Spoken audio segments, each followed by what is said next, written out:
You can adjust the thickness level based on your comfort level. The goal is going to be to have your neck lined up with your spine, so you can adjust the folds of the towel accordingly.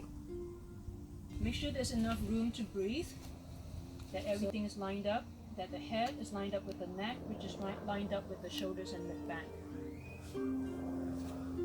Relax your arms by the side of your body.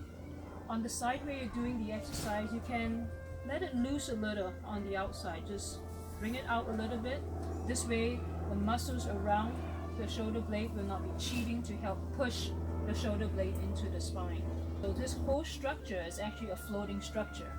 This is the shoulder blade right here. It slides along the posterior part of your rib cage as it brings your shoulder backwards. The muscle goes from the bottom of the shoulder blade up towards your spine at an angle, this way. So when we do the exercise, we are bringing the shoulder blade in and up as well, in and up. That is the direction of movement.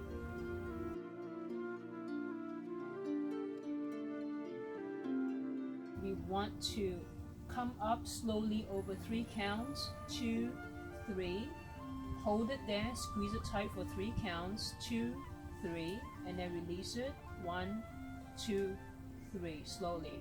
This way your brain has full control over the muscles in contraction as well as lengthening. Okay, we're going to do it again. Squeeze up, 2, 3. Make sure these other muscles around this muscle that we're working on is relaxed. Shoulder blade muscles should be relaxed, as you see here, nice and relaxed. These are not helping to push the shoulder blade up. These should be relaxed as well. Okay, the only thing working is up here.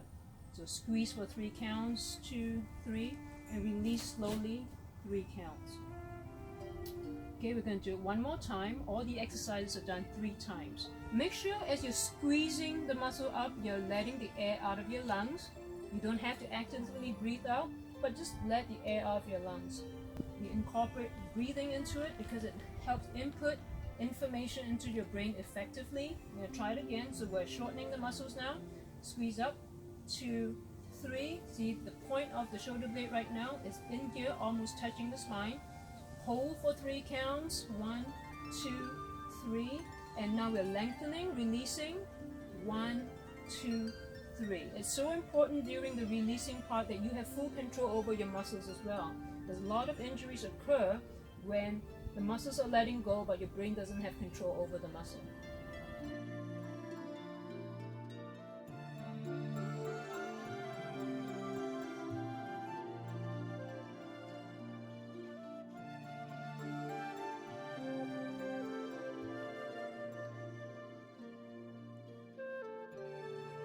Some of you might have a hard time finding this muscle to squeeze it up into the spine, and that's usually because your muscle is so weak.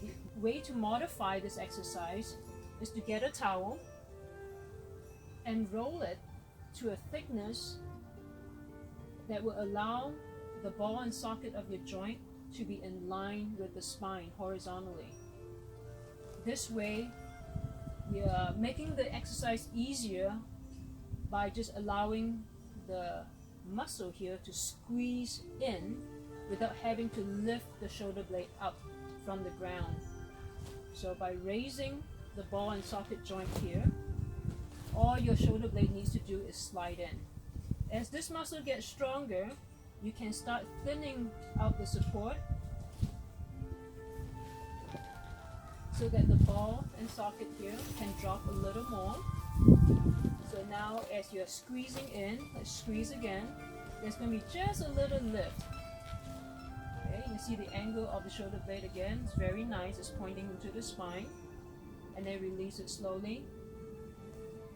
And once it gets strong enough, you should be able to remove the lift here and allow the ball and socket to rest completely on the ground. Now, make sure your body doesn't cheat by also rotating the spine this way, because remember we're working with a weak muscle. So a lot of times your brain would like to recruit other stronger muscles to help this weak muscle out. Again, be sure that we are squeezing these muscles to bring the shoulder blade in, and that we're not cheating using all the other muscles to push the shoulder blade out. You're actually pulling it in.